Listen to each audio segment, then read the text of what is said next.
feeling rolling sensation. Rookies running in the perfect rotation. When the tires hit the turf, rev up. It's time to wing it. Then you know how great it feels. Back one. Let's go.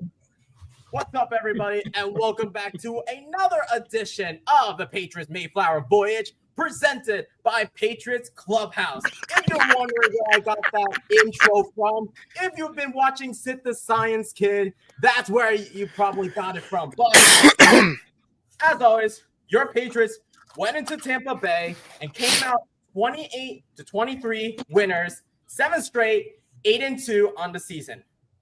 Hendo erupted for 147 yards on 14 carries with 2 touchdowns. 1 touchdown run being 69 yards and another touchdown run being 55 yards.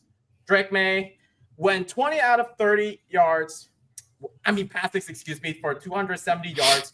2 touchdowns, 1 to Kyle Williams, which was a 72-yarder bomb, and a 4th down conversion to Stephon Diggs, and unfortunately an interception intended for Mac Hollins, I think it was.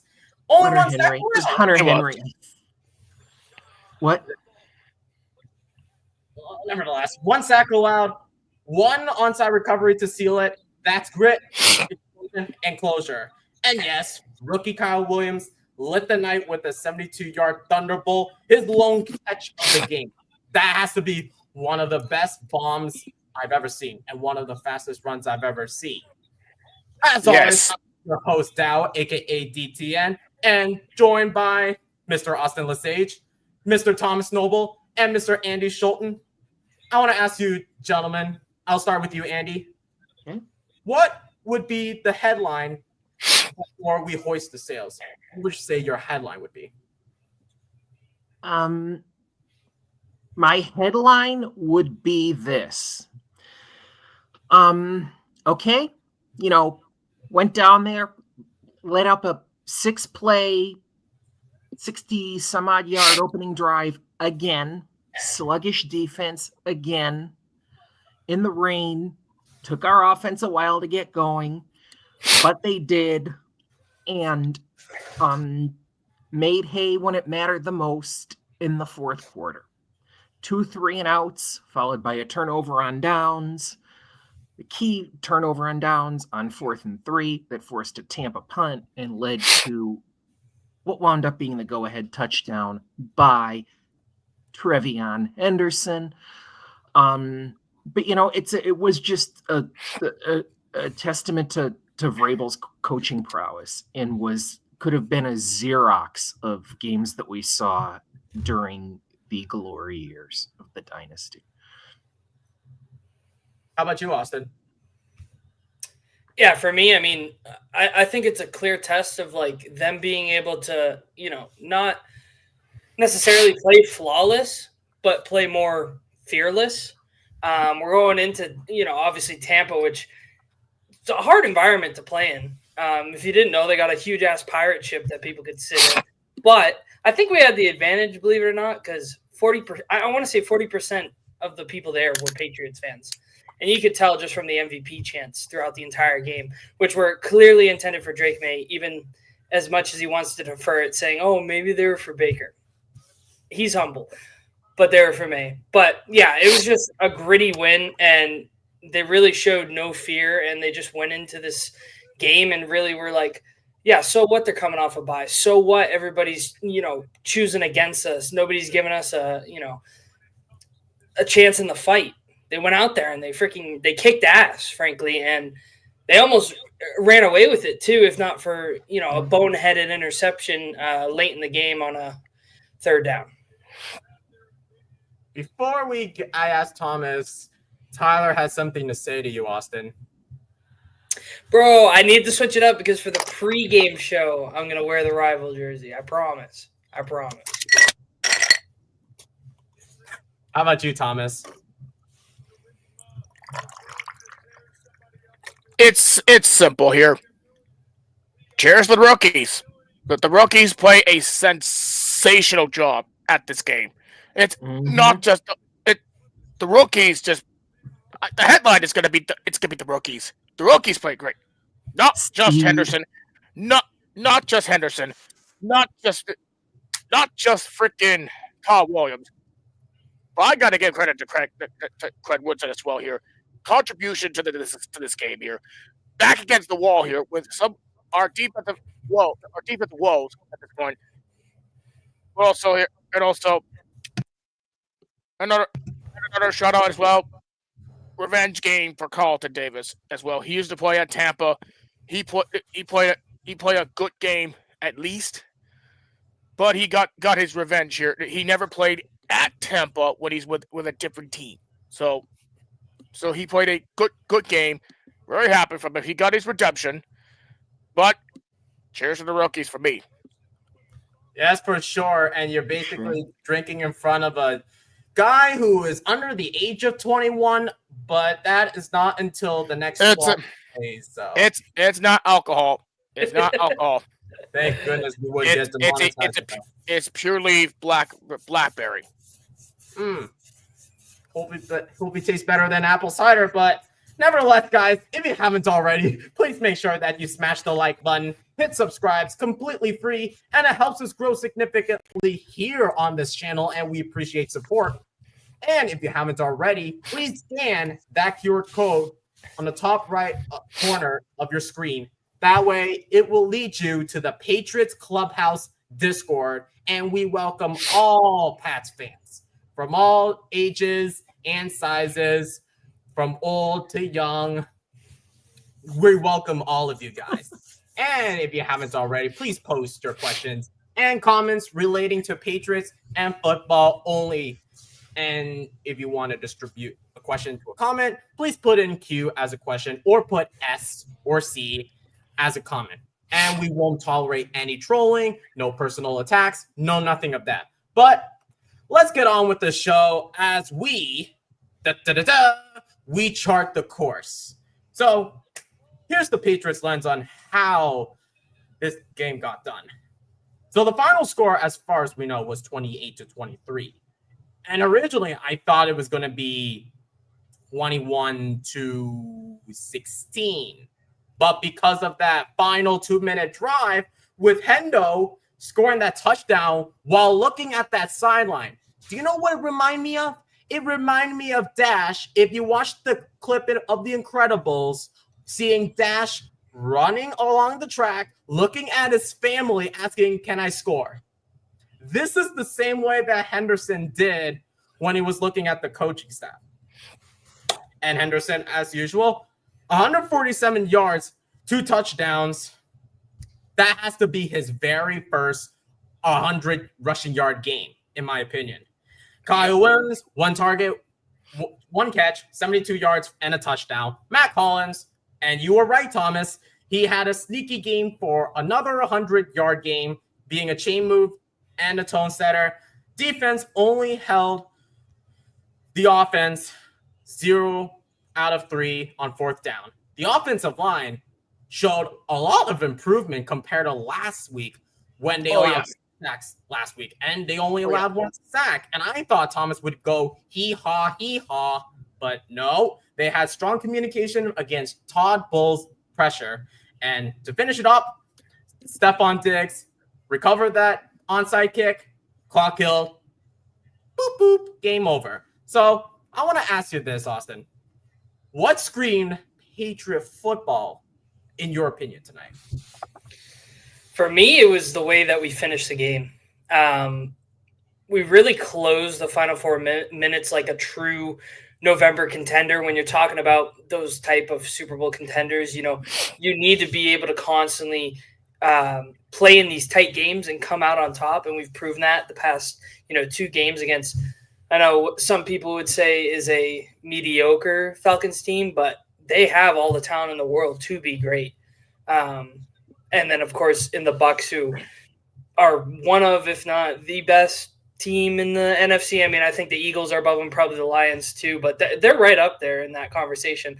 And I think this was a statement win for us to really push ourselves over the edge and to kind of get into that conversation. If you looked around national media today, all the buzz was the Patriots are back. The Patriots are back.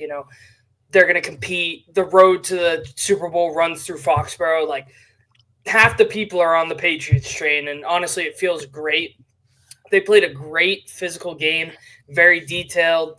They didn't panic when things got rough. Obviously, there was the interception by Drake May on that 3rd and goal, which, at the time it was like, oh man, that sucks. But I feel like the team as a whole responded very well, and they didn't get down and they didn't get, upset at their quarterback. They just went, all right, we're going to go out there and, we can win this game for you. And that's exactly what they did. And I mean, this team is arguably the best in the AFC.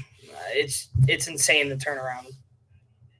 Yeah, definitely, for sure. And when we talk about this, Thomas, where do you see Vrabel's footprints the most? Where exactly? The defense. I say the defense.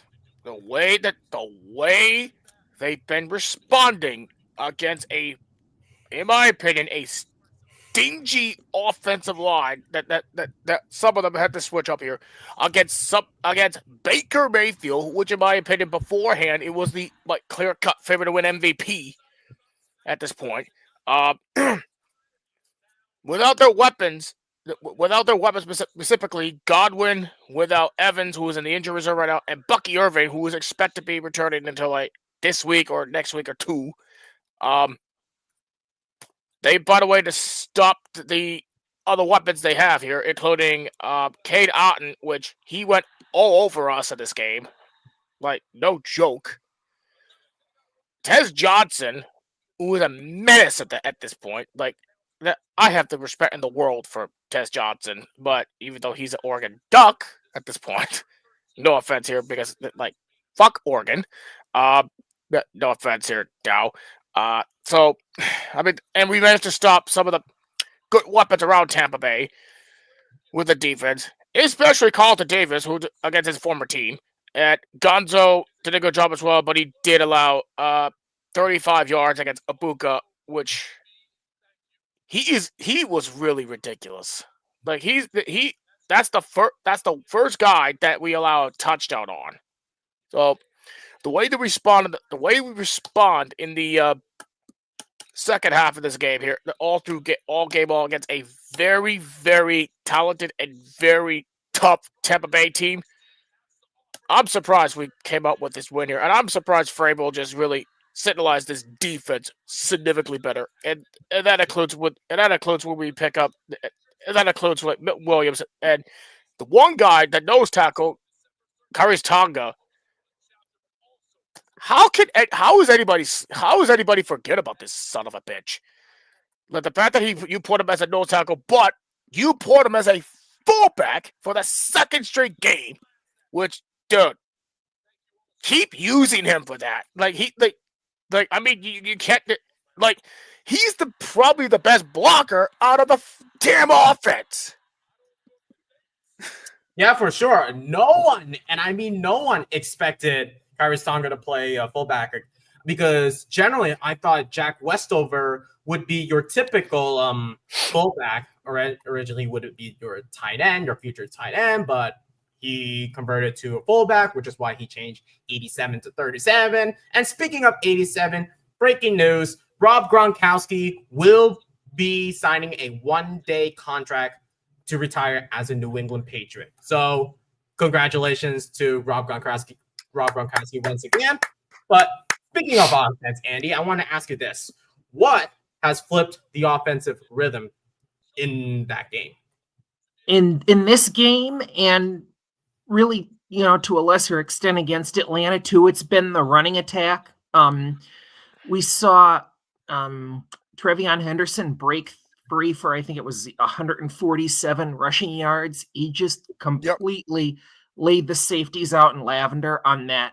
I forget which run it was, but he completely torched Antoine Winfield, one of the best safeties in the NFL.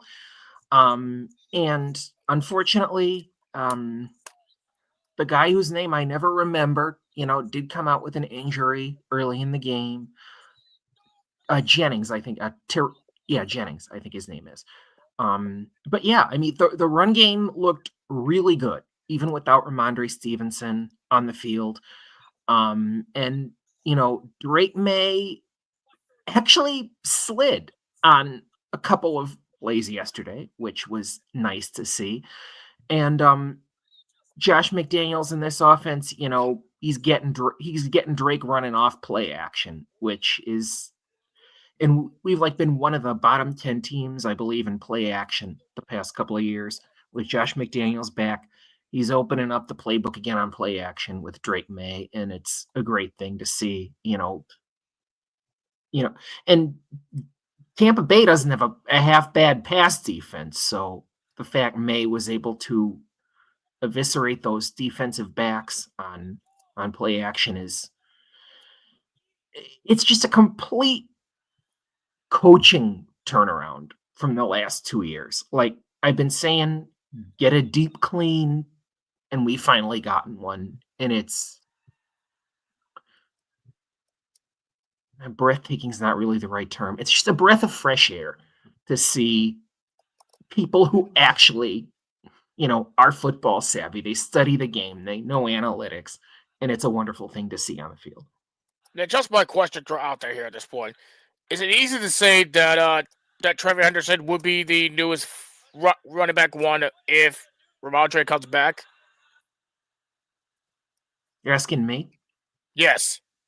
I do. I 100% think that. Yeah, I mean, there's been questions about durability the past few weeks. I mean, he didn't show any lack of durability to me in yesterday's game. I mean, this is a guy, does Vrabel trust him? Does the coaching staff trust him? I didn't hear that in any of the media I watched today, local media, national media. Trevion Henderson, 38th pick overall out of Ohio State, is your real deal at running back.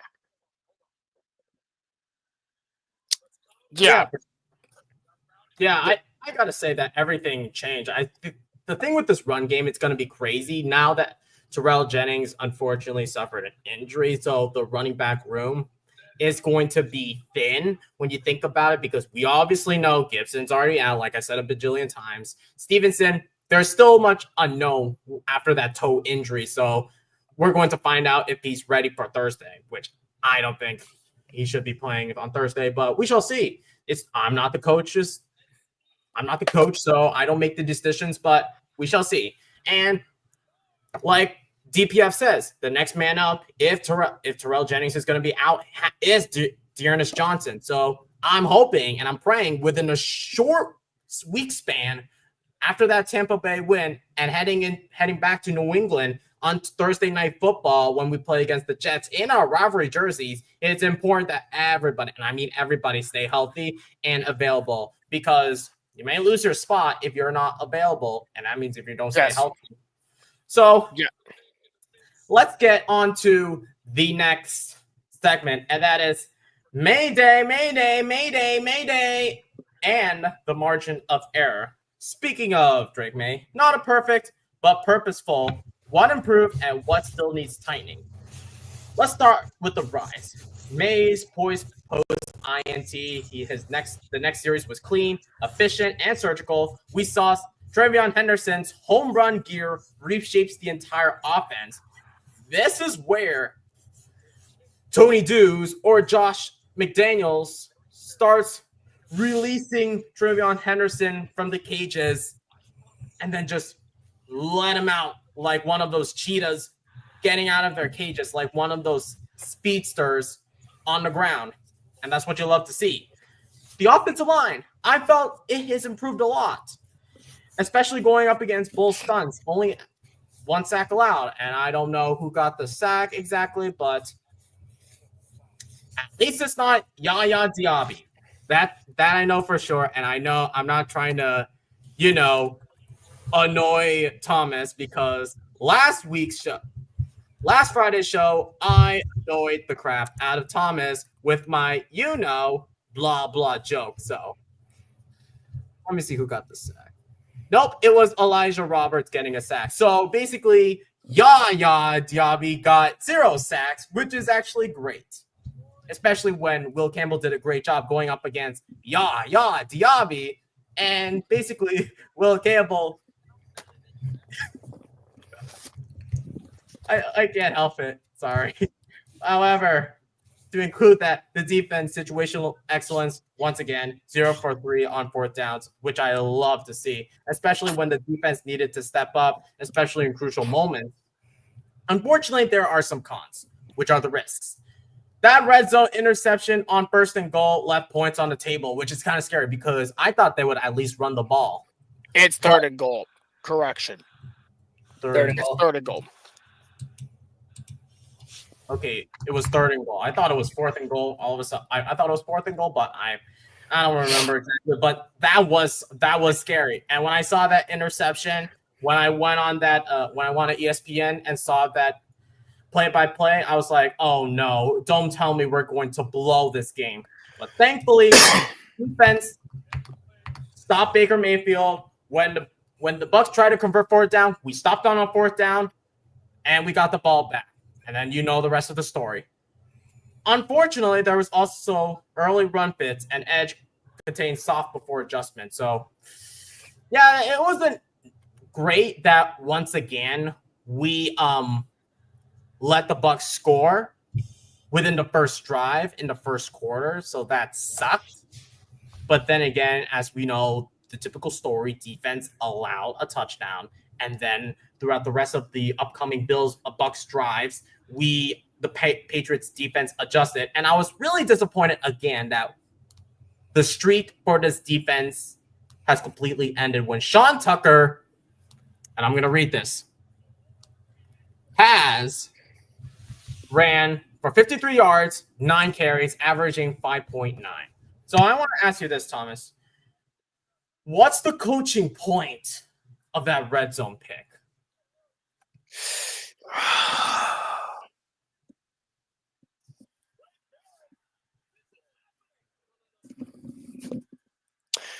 The coaching bit on this red zone interception. What am I going to say about this one? It's scary. And unfortunately, yep, my dad literally said it's going to be Drake May's fault if we lose this game. Which I'm sorry at this point here. Drake did a good job at this game, but when it comes to that red zone interception, it's definitely his fault. The offensive line held his own, but I'm sorry. Like in the near future here, Drake May better have like full awareness on the field here. If you cannot find anybody on the field, literally just spike the football on the ground, or literally just if you get out of the pocket, just throw it out, throw it out of bounds. But did Drake May do that? No, he did not. He allowed the interception to happen, and that allowed the Bucs to get the football and find a way to score a touchdown from us, which thank God they didn't. But the moral of the story is Drake May better have full awareness on the red zone, on the goal line at this point. If we don't against the Jets, which in my opinion here, the worst defense out there since they don't have Sauce Gardner anymore here. And then if we lose, if Drake May, no Quinn Williams either. Yeah, if Drake May does not have full awareness when he's around the 10 to the 5-yard line range, then I don't know what to tell you at this point here. Then we're gonna be screwed. Yeah, his start for MVP would definitely go down. But then again, if I were the Patriots, I would have May should have threw the ball away and then get fourth down and then send the field goal unit out and then get an easy 3 points. Well, but thankfully, sorry, go ahead.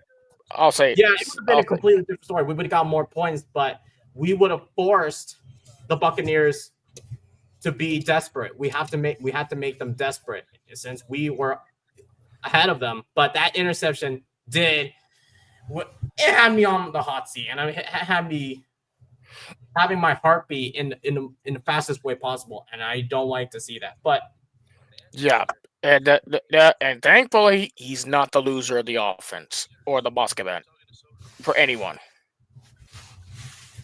Agreed. So Austin, how did the sideline reaction hit you in a sense?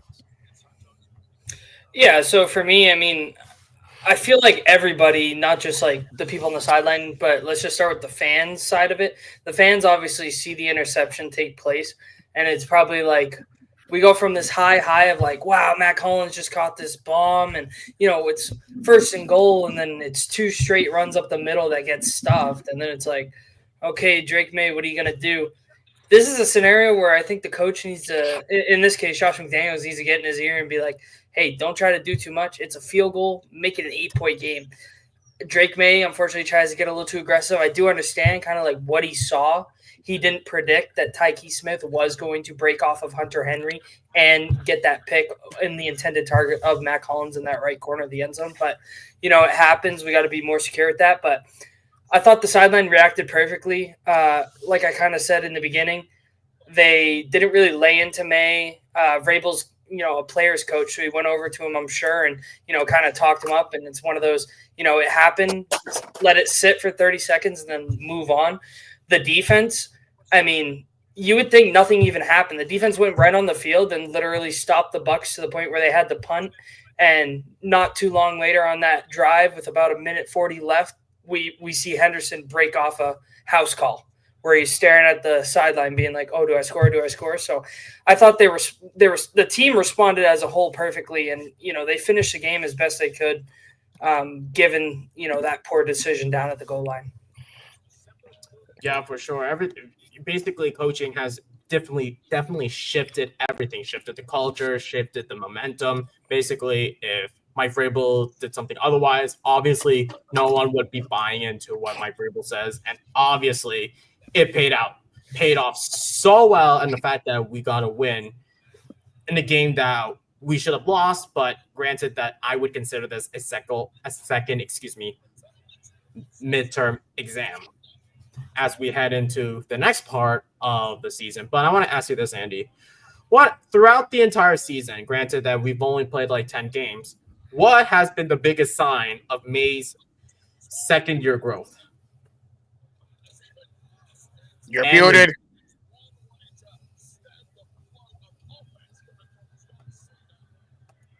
Guys, sorry about that. Yeah, it's his command of the offense and his poise. He really looked like a rookie trying to operate, I believe it was an AVP run offense last year. Of course, he didn't have the wide receivers to do it this year. He's got Stephon Diggs and Kayshon Boutte's out now, but we Stephon Diggs, who's clearly looking to be a wide receiver one.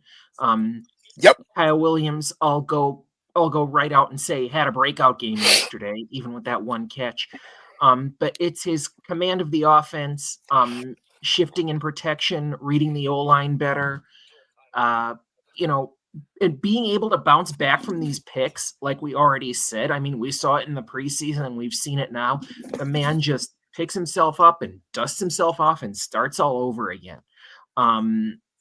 This is and it's not just May. This is a bounce back team, which we haven't seen in a long, long time.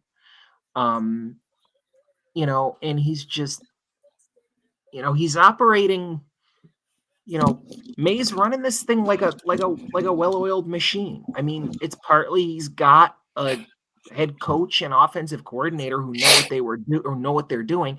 But let me tell you, all four of us on this panel saw May's talent last year. We knew he had it. Shame on everybody who didn't. I think a lot of them are seeing it now. And, thanks in large part to their quarterbacks' maturity jump from year one to year two. We're often running more quickly than anybody thought. Yeah, for sure. Definitely. I think Drake May has shown a lot of improvement, and we love to see that, especially for our young, promising quarterback.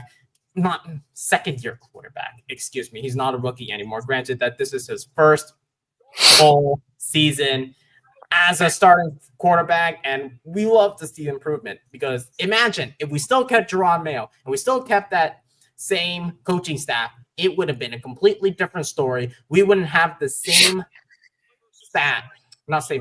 same record we would have. We would not have the same roster that we would have, because no one would be buying into Mayo's speeches or Mayo's commands or Mayo's whatever he wants. It would have been a complete disaster. May would have been a bust if we didn't change it. But generally, we would do this segment at the end of the stream. But let's do it, for goodness sakes. Let's do it. Let's see what our misfires and musketmen are. Please don't do this to me. But here we go. Here are our musketmen and misfires from our gang. Let's salute the standouts and call out the cleanups. So before we get to our musketmen and misfires, I want to say to all of our veterans who are currently serving and those who are currently on active duty, we thank you for your service. And especially that tomorrow is Veterans Day, and it's really important that we honor those who have served in the war, who served for our country. And it's really nice to see all of those guys fighting their tails off for one another. And that's what the Patriots did. So I salute to you guys. But let's get to our musket misfires, and I'll start with you, Austin. Yeah, I think for me, it's Trevion Henderson. I mean, clear-cut breakout game for him with the 2 long touchdowns, one happening right after we come out of the half to kind of double-dip score, give us a extended lead, and then the other one with under 1:40 left in the game to put us up.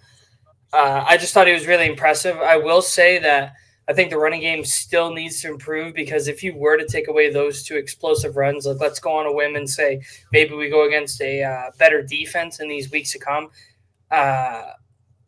maybe we don't get those explosive opportunities and we're kind of lacking, and we just need to see more short yardage gains. I want to see more, 6 yard, 10 yard. We got to be able to run it up the middle. We can't always go outside, even though I do think Trevion's specialty is outside runs or tosses. But yeah, to me, he was the clear cut, like, that's your winner. He played out of his mind, and he's a real reason why we won this game. How about you, Thomas? My musketman in the offense, it's Trevor Henderson for me, but the other one here, ladies and gentlemen, it's Kyle Williams. Even though he got 1 reception, I get that, but the dude, when he went past one of the freaking one of the corners of this team of the Bucks, he literally went off of that son of a bitch. Kyle Williams, even though he got 1 reception, 72 yards, like he played a good route, good run here, and I want to throw out another one here, Matt Collins, which I freaking called it, because Matt Collins is going to be the key guy that we need to contribute since Keyshawn Boutte is out. So yeah, it's Henderson, Williams, and for me, it's Matt Collins. How about you, Andy? For me, I wanted to say Matt Collins. So Matt Collins is going to be my number 2 now. My number 1 is Steph Diggs. He didn't have very many receiving yards yesterday. I think it was only about 45, 47. But that toe tap catch on 4th down, I think it was 4th and 2 right before the half, that was one of the gutsiest calls I've seen in a long time. That was like Pete Carroll calling what wound up being a touchdown pass right before the half in Super Bowl 49. So yeah, go ahead, Thomas. Yeah, I'm going to throw this out there here. Like, it cannot be always to be Stephon Diggs. Mike Vrabel wants to give his receivers a different shot. Like Matt Collins is our lead receiver from this game. Stephon Diggs, he's the leading receiver from the Bills game and the Carolina game. Yada yada yada. So Vrabel wants to mix up whoever wants the leading receiver at this point, because he loves to mix up the receivers here. Josh McDaniels would do the same. Without that, here, unfortunately, if we kept the same coaching staff, like what Dow said here, our lead receiver would be a tight end at this point out of Hunter Henry. He absolutely loved. No, I love Hunter Henry, but yeah, he loves to spread the ball around to different guys. I mean, Yes. one week it's Booty, and then another week, it's Diggs, like you said, against Buffalo, and then it's Pop Douglas for a couple of weeks, and now it's Mac Hollins. But yeah, I mean, Steph Diggs, that toe tap catch, wow. I did not think that guy would be playing at this level at his near 32-year season. I just didn't see it. You're 31. He's close to 32, but he came back from an ACL injury. Like, dude, like Right. nobody thought that Stephon Diggs would play better football after that ACL injury last year. Like, Correct. I do believe in Stephon Diggs. I always believe him ever since we pick him up. Nobody believed him, and people say that Stephon Diggs is going to get cut from this team. Whoever said that, hold this for me. Stephon Diggs, and I told every single one of you at this point, Stephon Diggs is no cancer to this team. When you look at his facial expression, the way you look at his the body language, he enjoyed the hell out of New England. He got a quarterback that can pass it to, and I'm looking at you, Josh Allen. Like this, that son of a. I'm not gonna point. I'm gonna say anything because I know Bills fans are gonna roast me here. Now Diggs got a quarterback that can actually be competent to pass it to at this point. Now you got a head coach who could give respect compared to freaking Sean McDermott, and now he's leading teaching the young bucks out of the receiving room. What could they handle here? They did it with Kyle Williams. They did it. They did it to some of the other receivers. Stephon Diggs really appreciate to be part of New England. I said this. To be frank, he went out there, and a lot of Bills fans actually still like him. It's it's that team. He's it's the reason he plays with the chip on his shoulder. Yeah. I mean, yeah, that's fair enough here. The Bills. I'm surprised the Bills fans give respect to them, even though he had a bad time at Buffalo. But it's still his guy, which I respect him for that. But I said this from the get-go, from the preseason. Hold a minute. False alarm. I thought I was going to sneeze. I told everyone here, Stephon Diggs will contribute to this offense. Not just Booty, not just our tight ends, not just Drake May. But Stephon Diggs will contribute this offense. He's the one, and I said he's the wide receiver one because he's a veteran of this group. He's been a solidified, probably the most elite wide receivers that we have in this team. And I knew that he would do so much better away from that injury of the ACL on November last year when he's with Houston. So thank God we got someone like Stephon Diggs to have a contribute to this offense. Yeah, for sure. And speaking of Bills Mafia, I talked to a couple, and they say they hated Diggs because of how much of a cancer he was. But that's their loss, because now that Diggs and Hollins are enjoying paradise in Foxborough, while Josh Allen and Joe Brady and the rest of the gang are stuck living in hell after getting their tails kicked by the Miami Dolphins in the worst fashion you can ever see. Like, no one expected that. Like, everybody thought, like, now that Mac Hollins is gone, now that Stephon Diggs is gone, and that Josh Allen is going to be carrying the seat. No, James Cook is carrying your tails. The only reason the Bills are good is because of James Cook. But let's not waste our time on the Buffalo Bills, because they are a nuisance to us, and they lost, so who cares? But I want to give my sneaky musket man, and that is Elijah Ponder. And here is why. He actually got his first sack, and he actually went up against an all-pro tackle in Tristan Wirfs, who a kid from Cal Poly who was an undrafted free agent this year, going up against an and I bet you he's going to be a Hall of Fame All-Pro tackle in Tristan Wirfs. You can never see a guy in Tristan Wirfs. Going up against Elijah Ponder, going up against Tristan Wirfs has been one of the most immaculate things I have ever seen. And especially getting a sack onto Baker Mayfield. Magnifico.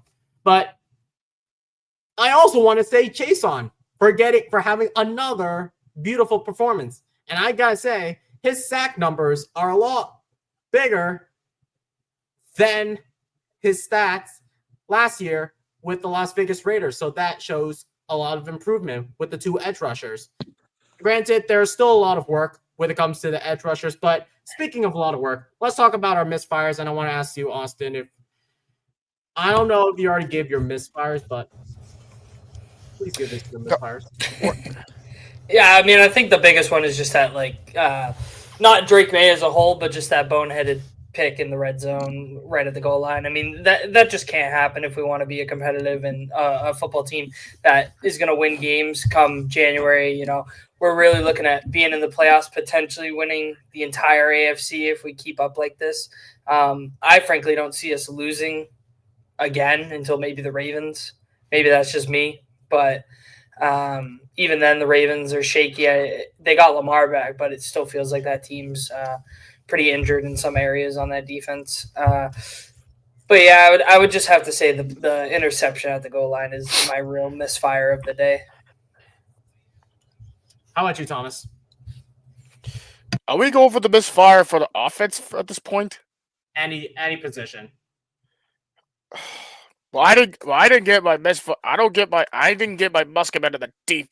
I still just go for Muskeman of the offense and the defense individually, but still, my misfire on the offense is just minimal.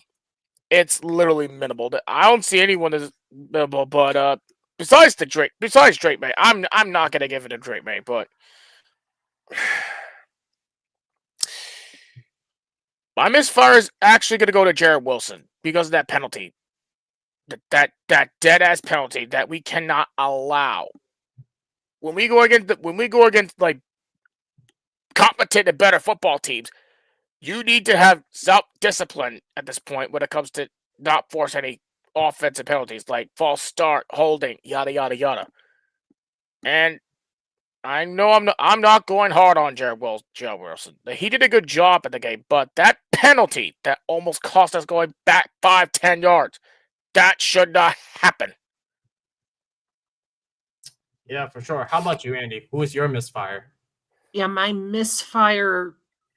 I didn't give my musket man on defense, who by the way was Kilavon Chason, who had. Let me just double check the stats here. I have his stats. Yeah. Read them off for me, please, and thank you.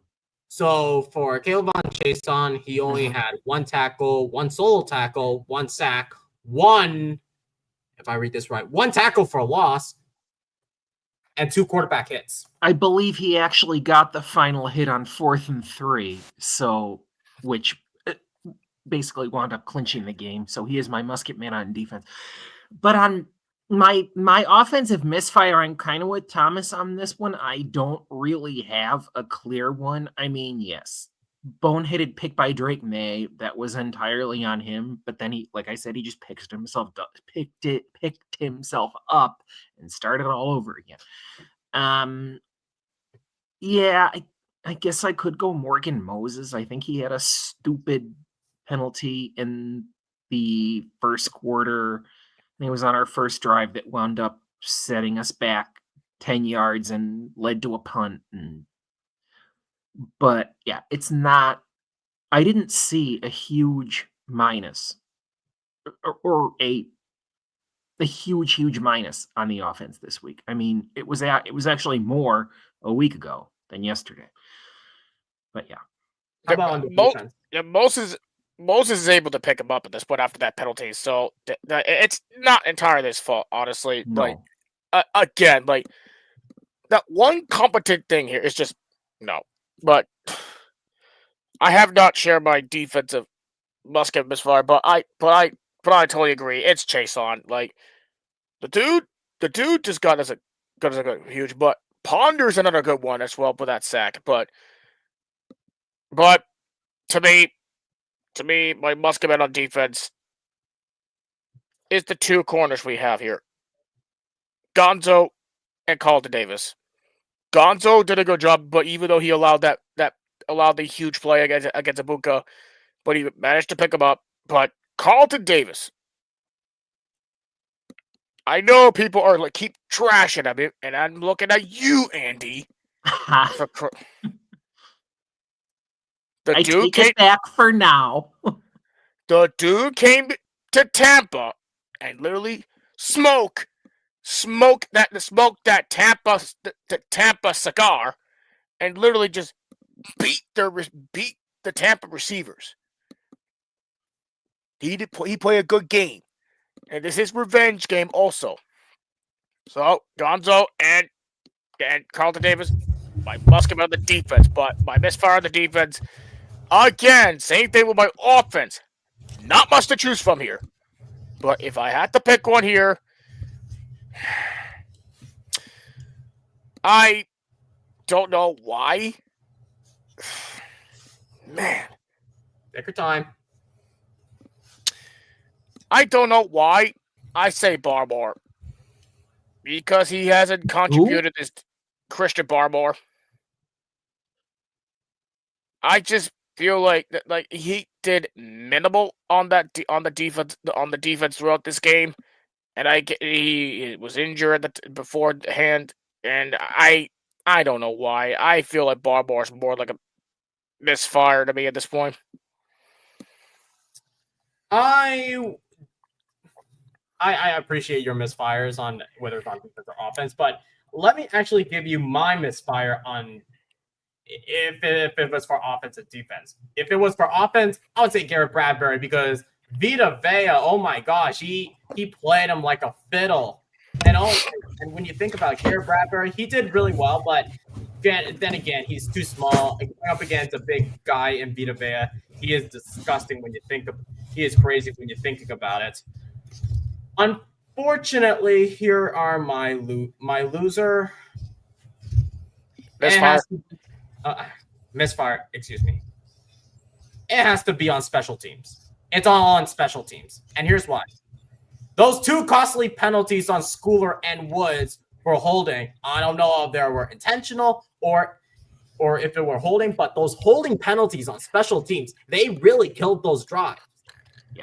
So when you think about it, if you eliminate the Woods holding penalty, if you eliminate the Schooler penalty, I have no idea what's been going on with Schooler, but he needs to get it together, because special teams, they're going up against this upcoming Thursday, they're going up against a special teams that scored 2 return touchdowns, one from Kene Nwangwu and one from Isaiah Williams. So they have to go up against that particular special teams. Granted, special teams also may possibly win games when you think about it.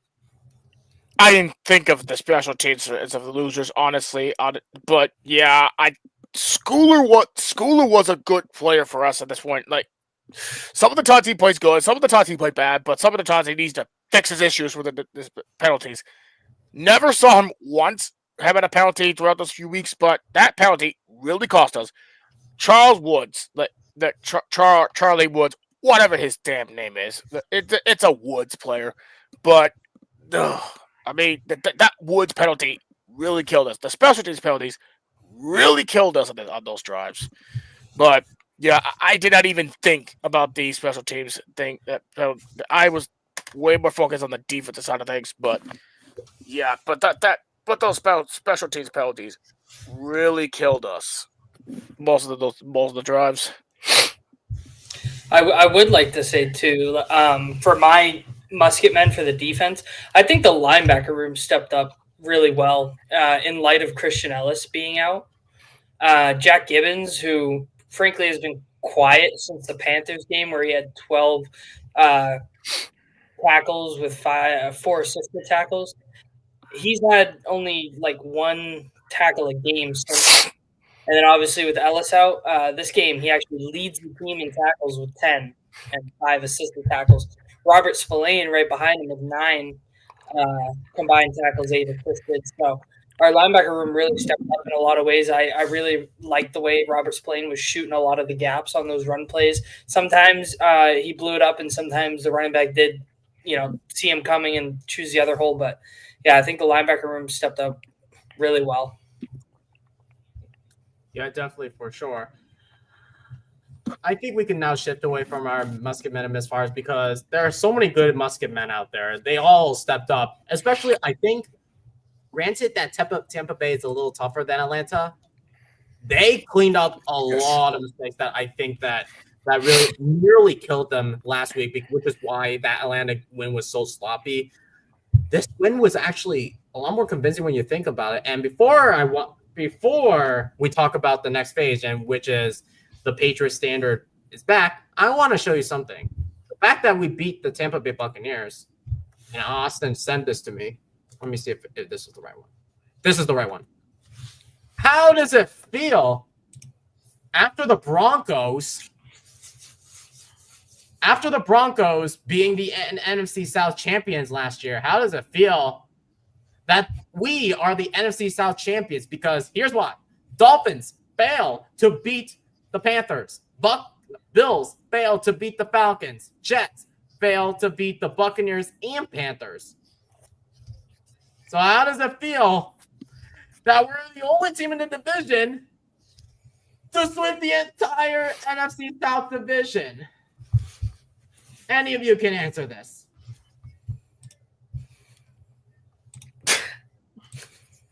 Wow. Yeah. Honestly, no words about that. I mean, I'm literally surprised that the Bills did not beat the Falcons at this point, even though the Falcons are a hot and cold team. Dolphins failed to beat the Panthers. So I'm surprised. But come again, the Panthers improved. They're way improved this season compared to last. But yeah, the fact that we smoked the Carolina Panthers, which I cannot believe that we had to happen. Play against the Saints, which the Saints are like, we should have beat them by a lot, but thanks a lot to a competent officiating under the name of Adrian fucking Hill. Then the Falcons last week, and I cannot believe we're gonna say this. Brad fucking Allen, that stupid motherfucker. And then we got the Bucs. We literally, which I still cannot believe that we beat them at Tampa, which I literally predicted we would lose here. This is the game that we should have lose, because the Bucs are a tough team. But the fact that we beat them, I'm way more surprised. Yeah, I mean, I forget in my predictions. I forget who I said was going to win, whether I said Pats or Bucks, and I just watched that clip yesterday. But yeah, I mean, this defense. You said you said Pats. I did say Pats. Okay, thanks, man. But yeah, yes, I mean, this came close to being a double-digit win. Like, I did not see that. I didn't see that coming against, a Vita Vea-led interior defense. You got Antoine Winfield at safety. They got a couple of stud cornerbacks. This is a stingy defense. This is a defense that plays strong. And, I mean, all the credit in the world to Kyle Williams and Trevion Henderson. But, yeah, I mean, like Dow just said, the Broncos swept the NFC South last year. I lied. I checked the other rosters too. So basically, Broncos were one of the teams to sweep the NFC South. The Chiefs were another team to sweep in the NFC South. I know the Raiders didn't do it, but I want to quickly double check to see if the Chargers did it as well last year, because I know Broncos were impressive to sweep the NFC South last year. But I want to see if the Chargers did it as well, so I can be totally wrong about myself. But yeah, I mean, no, they lost to the Buccaneers. So basically, Broncos and Chiefs. even though the Chiefs obviously miraculously sweep the NFC South, Broncos surprisingly did it too, and they were third in their division. So, but yeah, I mean, you're looking at like, okay, the Bills lost to the Falcons. Yeah, the Dolphins lost to the Panthers. I'm not sure if the Jets have played any, but I think Jets lost to the Panthers and the Bucs. Oh, okay. Oh, that's right. The Jets just barely lost to the Bucs. That's right. Now I remember. That was this was. I thought, oh crap, is with that interception, it's like, is this going to be one of those games that Mayfield works his magic and then we don't have enough time to try and kick the field goal? It's like, oh boy. But luckily, it did not come to that. Yeah, and credit to Austin for creating this graphic. Given the fact that Mike Vrabel said it himself in the tunnel to all these to the players, or I think it was to Josh McDaniels, but that was beautiful. Not gonna lie, that was a beautiful graphic. But let's now get to what we like to call it: the Patriots standard is back, and basically, big picture time, guys. What's real and what's repeatable? So I'll ask you this, Austin. Now that we're 8-2, do you think that we're contenders, or do you think there's still a lot of work? Yeah, I definitely think we're contenders. If I could, I'm going to share this real quick, bring it up on the screen. This is our season rankings right now. Obviously, comparable to last year, we were anywhere from 26 to dead last in every category.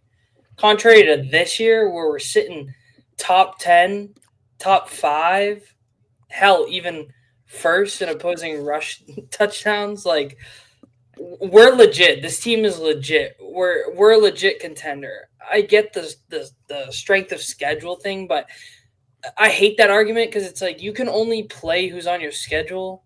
And, I mean, what do you want us to do? Lose to the bad team so we can get clowned on for not beating them? Like, right. It's one of those lose-lose scenarios. So, but just looking at this graphic, 8th in points per game, 9th in passing yards a game, 3rd in passing touchdowns, 7th in third down percentage, and then you flip to the defense, which is playing even better. Opposing points per game, 6th. Opposing rushing yards a game, 1st, opposing rushing touchdowns, tied for 1st, and opposing yards per rush, 4th. Obviously, I think pass defense-wise, we're probably middle of the pack, somewhere around 16-ish. So we could definitely clean up some stuff there. And, of course, I think we're around the same for our offensive rushing-wise. But there's no doubt, like, if you talk to me at the beginning of the season saying, oh, yeah, we're going to be top 10 in a lot of statistical categories, I think every Pats fan would laugh at you. They'd make a joke at you. They just, yeah, right. There's no way. The complete turnaround that this team has had, yeah, there's no faking it. They're contenders, and we have a real shot of securing the number 1 seed. We really just need the Colts and the Broncos to lose one of these close games because I think both those teams are pretenders. They're being carried by, some stellar players in Jonathan Taylor on that offense, as well as a home run hit in Tyler Warren that they drafted this year. And then as far as the Broncos go, Bo Nix has played like shit, and he's getting bailed out by All-Pro Patrick Surtain and that, Dre Greenlaw, Hulafunga, and just Nick an insane defense. I am being like completely. It was so funny because I got shat on last season or last off season, rather, this past off season for dumping on Bo Nix. And yet here I am being it's like, no, I've never believed in that kid. No offense to Oregon, but like, yeah, I mean, I thought I called him Mac 2.0 last year. He is a product. Well, not quite Mac 2.0 because Mac turned out not being a product of coaching, but Nix is a product, or was last year, of the Sean Payton system. And now he's being bailed out by one of the top defenses in the league. That's just my 2 cents there, Austin. Keep going. I want to ask you this, Andy. I want to ask you, what is Vrabel's biggest cultural impact throughout the entire season? Vrabel's biggest cultural impact, there are quite a number of them, but I think it's the way he is making every single player on this team buy in. I mean, here we are seeing misfires for every week. Well, we didn't have very many misfires this week. I actually can't say I have one on defense, but like 41 of our guys went to voluntary workouts before this Bucks game. I mean, name a time we did that under Belichick, when Pat's players did that under Belichick. There wasn't one. Even during the 40 era. Possibly, I'd have to do like a historical search to find that, but I think it's the way this team is buying in. They like this coach. They play for this coach. It's just, it's a breath of fresh air after what we've seen, frankly, for the past 5 years. Yeah, for sure. Everything is completely different. And I know DPF, I apologize that we can't help it because of all the crap that's happened in the past. Unfortunately, we had to bring it up because we had to make a comparison. But we will make a full comparison once January hits. But I want to ask you this, Thomas, and I know you got a little annoyed that the Colts are not pretenders. Explain why. And do you think that you see shades of 2014 and possibly 2013? Granted, the Steelers didn't win that season and it was the Bengals.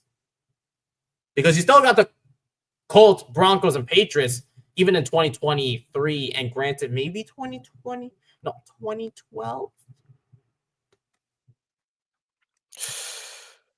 Okay, so first and foremost, I do see that happen like 2014, 20, but Austin, I'm sorry, that take from the Colts, that is just way too wild. Hold this, please. No, Daniel Jones is going to crumble. Daniel Jones is going to crumble into a pretzel when they reach the playoffs. Just like no. They're literally the Vikings of last year. They're not. Yes, going they to are, go Austin. Thank you. The only difference was that the Vikings did not have a Jonathan Taylor. Correct. They did not have a Jonathan Taylor. That is correct. Okay. Sorry. I'm sorry. I'm not the person who's going to rant at my panel here. I'm just going to do it anyway. The only reason Daniel Jones was garbage the first of his career is the Giants. The Giants were ass. I'm sorry. He was ass with the Giants at this point here. Since he transferred to the Vikings, he didn't do too much. When he's with the Colts, what did he do? He lined up that team.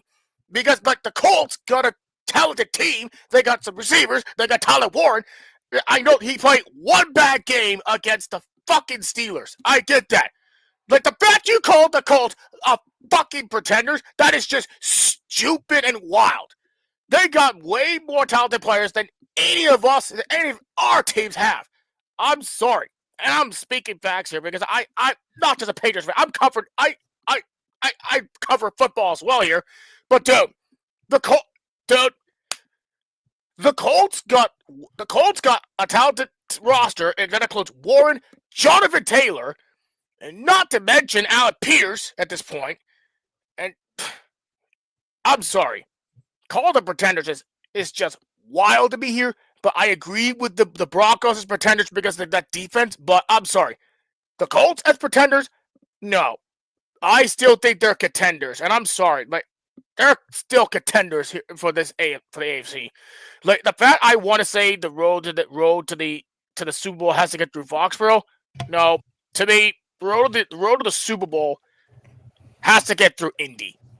Because not only because the defense, but the offense the offense literally stack up with Taylor and Jones. I have to respectfully disagree just because. I was going to say the same thing, and I'll say this. The Colts, after the bye week, they have to play the Chiefs. If they can beat the Chiefs, they are contenders. But the fact that they lost to the Rams and lost to the Steelers, who laid a massive egg against the Packers, that says something else. Right.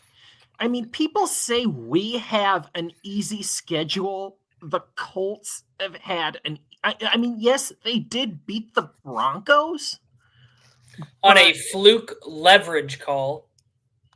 Yes, Yes. that was they should not have won that game. That was just like wasn't that the game where we were talking about, okay, when has that ever been done before?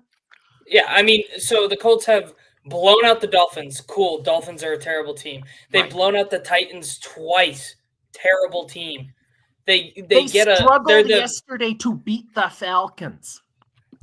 Granted, Exactly. we had a tough time against them too. I won't fault them against that.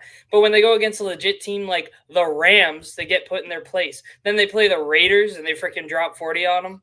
They play the Cardinals and they drop over 30 on them. Hell, they played the Chargers, who I don't think the Chargers are anything special, and they drop almost 40 on the Chargers. And then they lose to the Steelers? Yeah, I mean, I just just weird team, man. The Steelers are mid-team. They're not even that good. Their defense is so ass. They're full of old guys. True. I don't want to get Cam that- Hayward. that just proves the point. How did the Colts lose to them? I'm sorry if we're getting off topic a little bit, but granted that we are talking about like playoff picture, but when you talk about the Patriots, Broncos, and Colts, there is a bit of nostalgia when you think about it. But I'm looking at the Colts for a second. The last 6-7 games are not going to be easy. When you look at this, they haven't played. Houston's not going to be easy. Seattle's not going to be easy. Jacksonville, Houston, that's Houston times 2, Kansas City, Jacksonville times 2. That is not an easy stretch. They could literally lose against the Chiefs. They're going to lose against Seattle. Yeah. 49ers and Jaguars are probably their only, and maybe they split with Houston. Like, they're going to win 3 Jacksonville games, or they're going to lose 3 games. Like, they could have a losing stretch. I don't think they're not losing the Chiefs. I know the Chiefs. I know people say, "Oh, the Chiefs are back." No, on the inside, they're not even that good.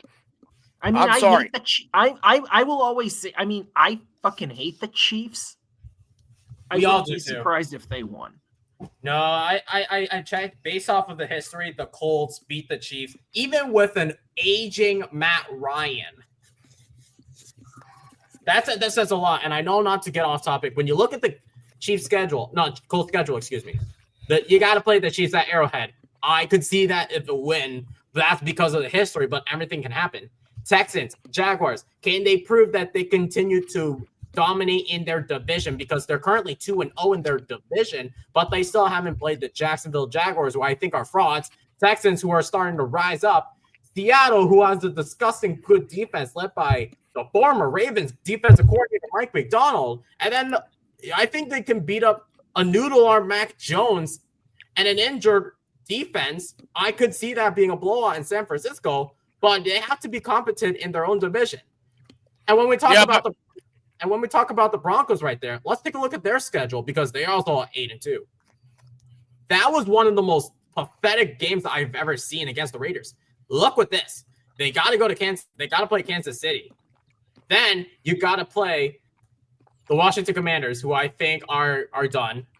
Well, I think the rest of their schedule is easy. The only games that I could see are being competitive are Kansas City, potentially Jacksonville, possibly Green Bay, but I think they're out without Tucker Kraft, and they got to play the Chargers again. So and the Chiefs times 2. Go back to the Colts schedule because never mind. What about the Colts talk about?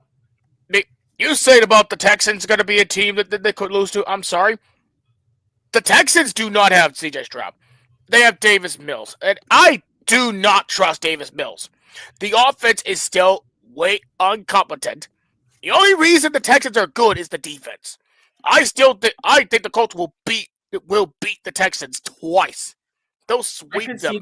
I can see them beating Jacksonville because Jacksonville the Texans offense is completely dog shit. We can talk anything about this, but I think we're getting way too carried away because we're talking about the Patriots against the Bucs. I don't know why we're even talking about nostalgia. I don't know why we're talking about within the division, but I agree, Andy. Let's go back to the Pats. So let's go into the next segment, which is 2-minute drill and fan reload. And rapid fire, guys. One line each. Starting with you, Austin, what is your play of the night? I think my play of the night has to be the Stephon Diggs score right before the half. You didn't. Did I steal it from you? Yes. How about you, Austin? No. Austin, go ahead. It's all you. Yeah, I mean, We all I love just that think play. when you look at the significance of the game and the balls that Mike Vrabel has to go for it in that situation, it's just the culmination of this team evolving. Drake May went down purposely to kind of take more time off the clock. They tried a couple runs, it didn't work, and then we're looking at 4th and goal from like the 2-yard line, 2 seconds left, and it's just a beautiful, beautiful fade pass to Stephon Diggs, and he gets the toe tap. And, I mean, if we don't get that, we're going into half, down 3. Yes, we get the ball back, but you don't really know how this game turns out at that point. So, to me, that was probably the most pivotal play of that game. How about you, Thomas? What is your play of the game, and explain why? Trevion Henderson. Trevion Henderson, 69 yards. Both of his rushing touchdowns here, 55 to 69 yards. This literally shows why we need a running back that has that freakish speed in the first place. Last season, we don't have anyone who has the freakish speed besides Antonio Gibson, who is out for the season. So Henderson's both of his 50-plus yard touchdowns on the run. What plays of the game? How about you, Andy? There were multiple plays in that game, but for the sake of not going off of my colleagues on this show, I'm going to say it was Stephon Diggs catching that onside kick at the end of the game. That was, I think, Coughlin is the guy, is the special teamer on Tampa Bay who kicked that ball, and he executed it perfectly. That high bounce, and the Tampa guy was in position to get it, and Diggs just ducks right underneath him and grabs it, falling to the ground while taking a hit to boot. I mean, that is a guy who is, adamant that he is still an NFL player. Hence his stellar game against Buffalo, and hence that second play of his in that game yesterday. That I've heard on the radio that, it's not going to go into his official stat line, but it was key. Absolutely key. Yeah, I love all of your answers, but for me personally, I got to say that Kyle Williams touchdown. I did not anticipate Kyle Williams getting a touchdown, especially when it's a 72-yarder. I think that, if anything, that has to be the longest touchdown of the week. And I'm looking at a couple of fun facts about Henderson and Kyle Williams' speeds. So with Kyle Williams, he went 21.78 miles per hour, while Trevion Henderson went 22.01 miles per hour. If I were to compete with any animal,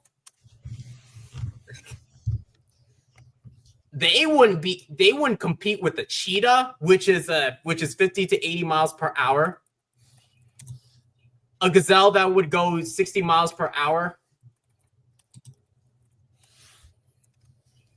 And a wolf that goes 31 to 37 miles per hour.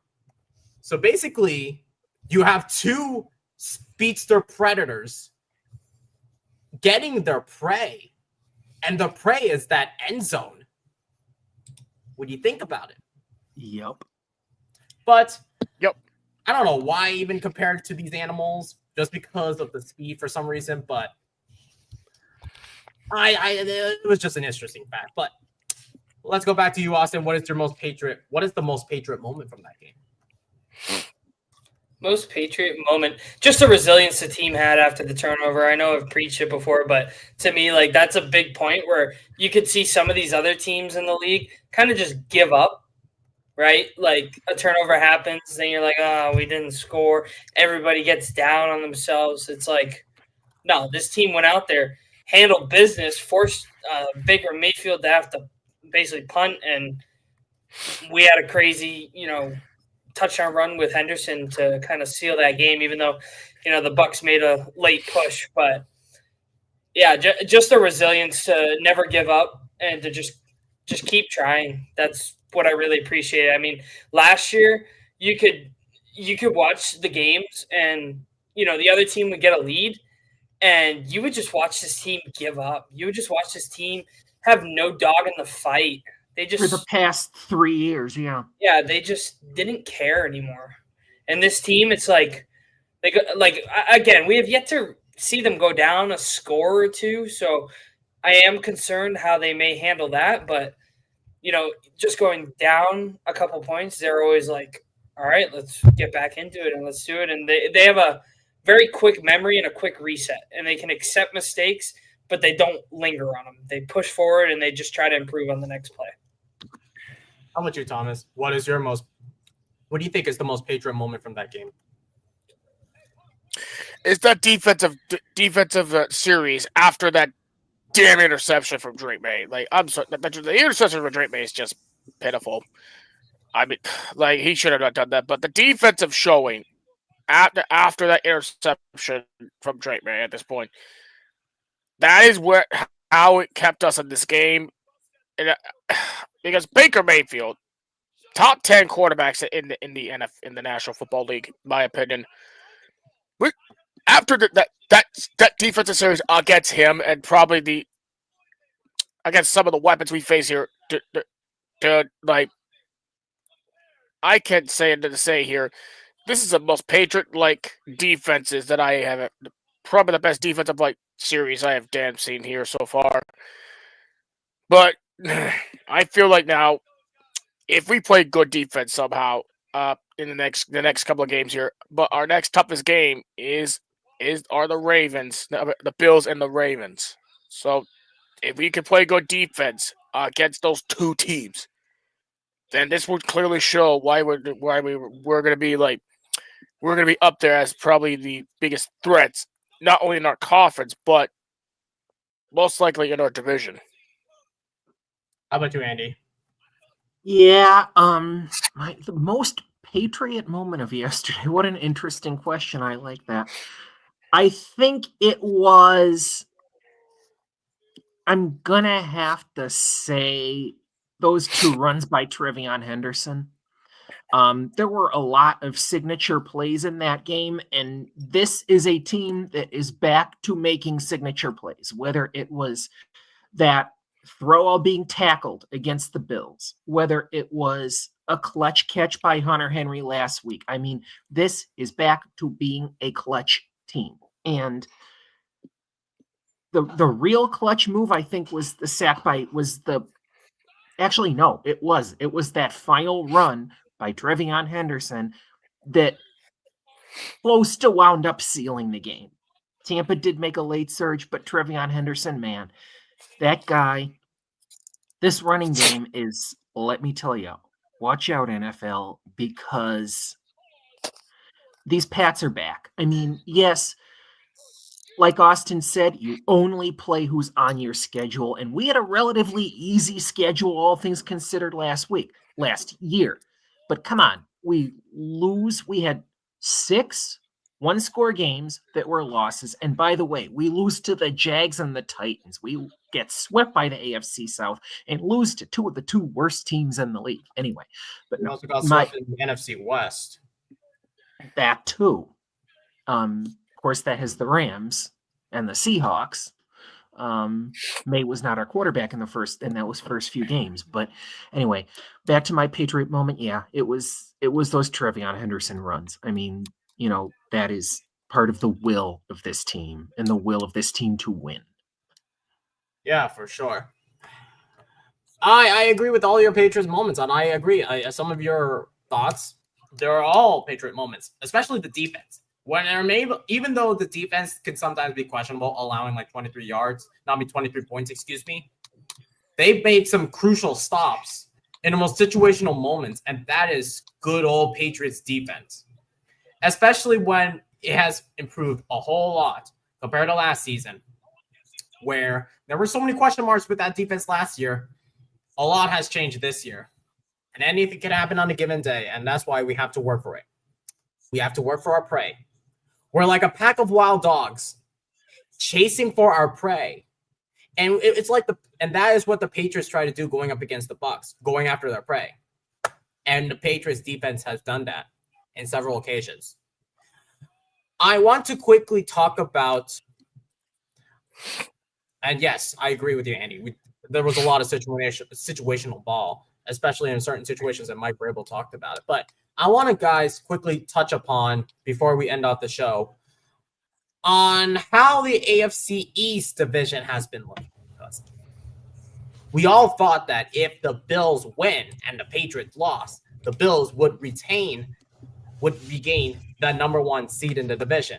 Unfortunately, the tables have turned because the Pats surprisingly won, but the Bills shockingly lost. And we're now going up against the Jets, who could possibly make a run for the money. Granted, this could potentially be a trap game because they had two impressive wins. Well, I wouldn't say impressive wins because they were so close to going up, beating the Bengals, and they beat the Browns because the Browns suck. But how does it feel, Austin, that we're currently 1.5 games above the Buffalo Bills? Feels great. I think, going into this week, all the signs pointed towards, the Bucs should beat us handedly, regardless of, not having Mike Evans or Chris Godwin and a couple of the other injuries that they're dealing with, whether it's on the O-line or, the defense. But it's funny how none of that mattered until the Bucs actually lost. Now everybody wants to be, you beat an injured team. Who cares? End of the day, we were projected to lose against the Bucs. We end up winning. Okay, the Bills were projected to smoke the Miami Dolphins. I was just expecting, we're going to lose the AFC East this week, essentially. I thought we were just going to lose out on the division, and it was the polar opposite. This is the best case scenario that could have happened. I think that. Go ahead, Andy. I think they were like a 9-point favorite, the Bills, or something like that. 9 or 10. It's somewhere like that. Yeah, so it's just the complete opposite of what everyone predicted to happen, and it's great. It works out the best for the Patriots. It's perfect for, at bare minimum, pushing our lead in the AFC East. At the end of the day, we just want to make playoffs. Obviously, it's kind of a pipe dream to be like, we're going to win the entire AFC. Do I think we have a shot? Sure. But at the end of the day, Vrabel has preached, let's win this division, and we definitely took a huge step this past week doing that. When I talk about this, Thomas, do you think that the Patriots still work to compete in the division? Like, we have to sweep the Jets, we have to beat the Bills, and we have to beat the Dolphins if we were to compete in the division? Yeah, but about there's a saying, it's difficult to beat a team twice, especially when it comes to the Bills. But again, the Bills got a worse rush defense. But Buffalo just showed that they're feisty. Even though they're like an up and down team, but Buffalo's still a good team either way. They still run in front of our money, especially for our Week 5 game against them at Buffalo. Jets, it's the Jets, but come again, it's Thursday Night Football when we face them here. Thursday Night Football always going to be finicky here. Just ask the Raiders and the freaking Broncos last week. Then the Dolphins. And I say that the one or two teams we could sweep. One of them is the Dolphins. The other one is the Jets. But because we play the Dolphins at Foxborough, and here's the thing: Miami does not do well against teams at sub 40 temperature, sub 50, sub 40 temperature games. Yeah, they're a warm weather team. Yeah, there'll always be a warm weather team regardless. But Jets, we tied the series with them last year, which is completely it's pitiful, but it sounds right because the Patriots suck last season. But then the Bills. I don't think we're going to sweep the Bills. I highly doubt that. It's hard to beat a team twice. If we beat them twice this season, I'll be surprised. Yeah, for sure. When we talk about this, Andy, I know even though we had zero high expectations to win the division and everybody thought the Buffalo Bills are the favorites to win a division. How important is it that we make sure if we were to compete for the division, I know Mike Rebel says we want to compete for the division. How important is it to see all of these divisional games, like watching the Bills, the Dolphins, and the Jets games, to dictate how the picture might turn out, like when it comes to like playoffs and when we talk about like the division? Yeah, it's super duper important to watch that, man. I mean, even last week I heard Pats fans saying, "Oh yeah, it's going to be the Bills. They're a lock to win the AFC East, and if I had to bet my bottom dollar, the Pats are going to lose to the Bucs. It's going to be a close game, but Pats aren't going to win." And here we are, and like you said, Dow, the tables have completely turned. Yes, the Jets are on a 2-game winning streak, and both are going to be coming off a short week. But they are coming in here. The Jets do usually play us tough, even when they're bad. Of course, we've also been bad the past few seasons, but I remember a few Jets games that were knife fights when Brady was here. But yeah, watching even though the Dolphins and the Jets there's not a snowball's chance in hell either of them's going to win the division. It's interesting to see what those records are, especially within the division, like Dolphins Bills. Obviously, it was a divisional game, and the Bills are now they're, I believe, 1-2 against the AFC East. We are 2-0, and you mean the Bills are 2-2, Dolphins are 2. They're 2-2, right? Because they beat the Dolphins that one game. Correct. Thank you. But yeah, Yes. we I think are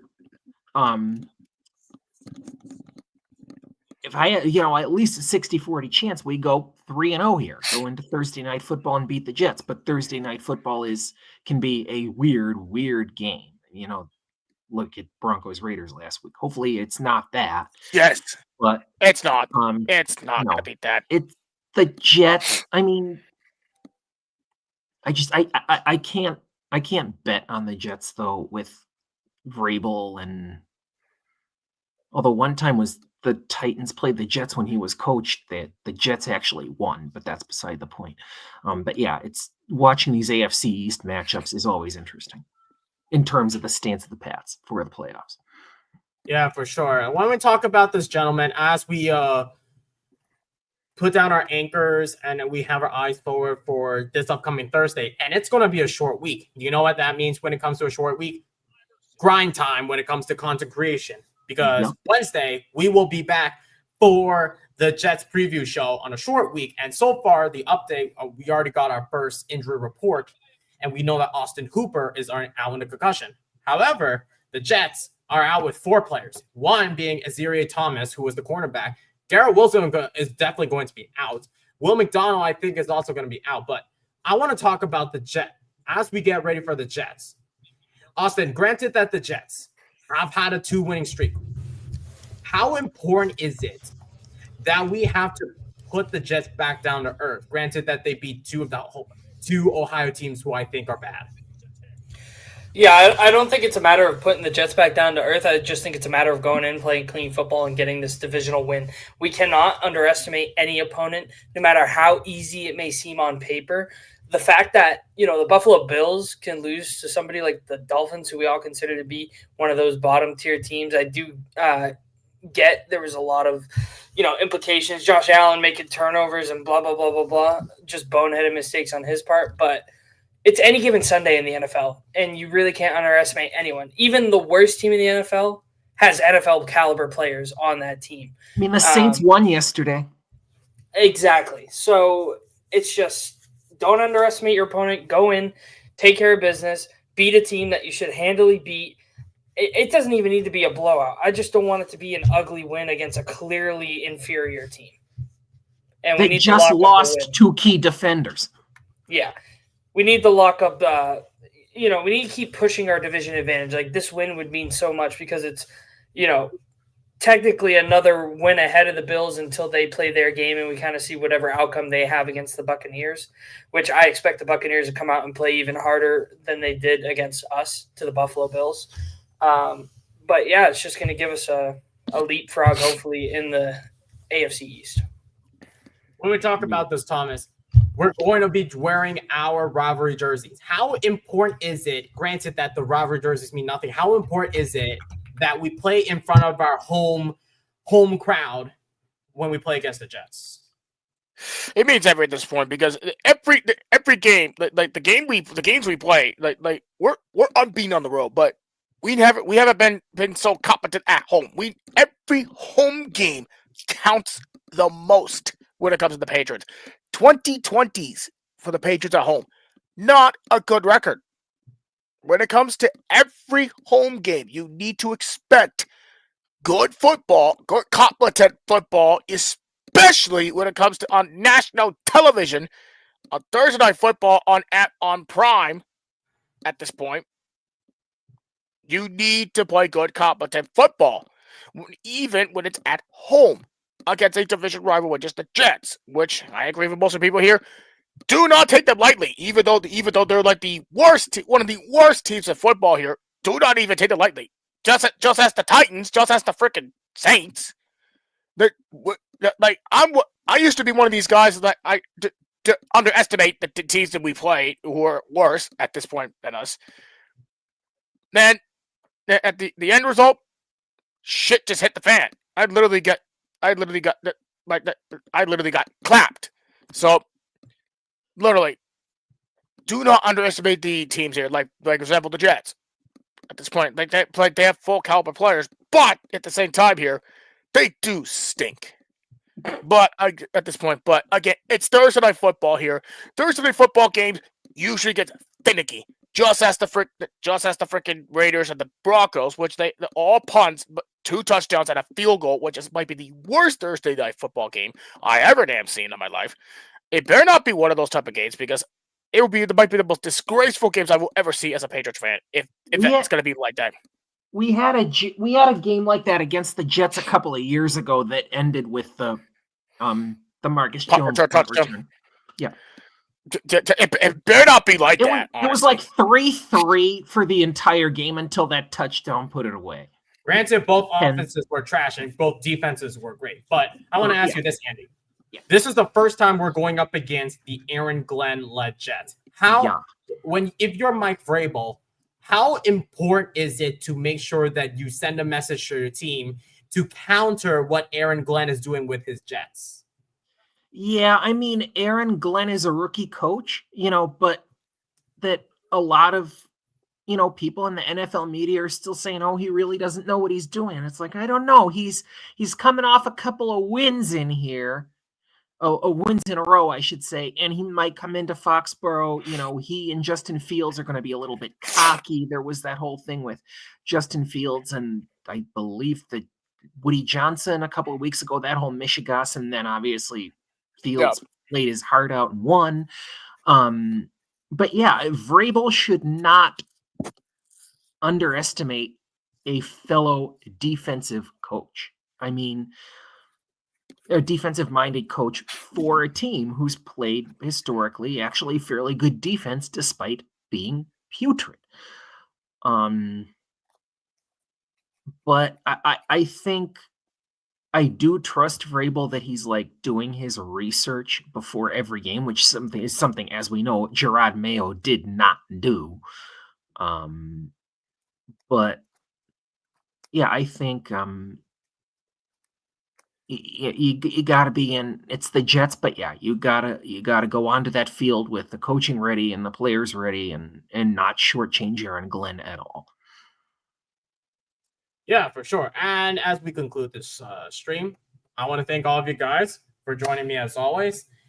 A lot has happened that week. We saw a lot of rookies stepping up. We saw a quarterback continuing to improve week after week, in spite of having a potential costly interception. And we have a head coach who has continued every week to restore that Patriots standard. Granted, it's not like the old dynasty because we're bringing in the new Patriots dynasty if it continues this way. It wasn't spotless. We had to work for it. It's just like if you're a gray wolf, you have to work for your prey. And that means as a pack, you have to go after a deer, per se, or go after your caribou. These are the analogies that Patriots should be thinking of as we head into Thursday Night Football. They have to lick their wounds and get ready for Thursday as we play at home wearing their rivalry jerseys.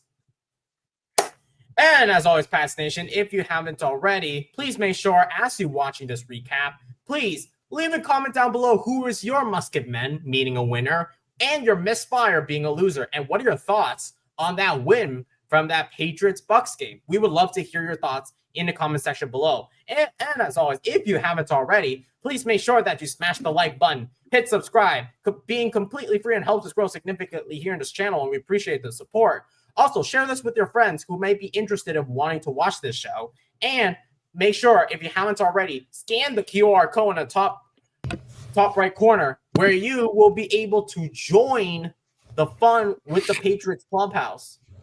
Come inside. It's fun. Come inside. It's fun inside. And fair winds, calm seas. It's going to be one heck of a journey heading to New York. And we will see you Wednesday. And as always, let's go. Go Pats. Go Pats. everybody.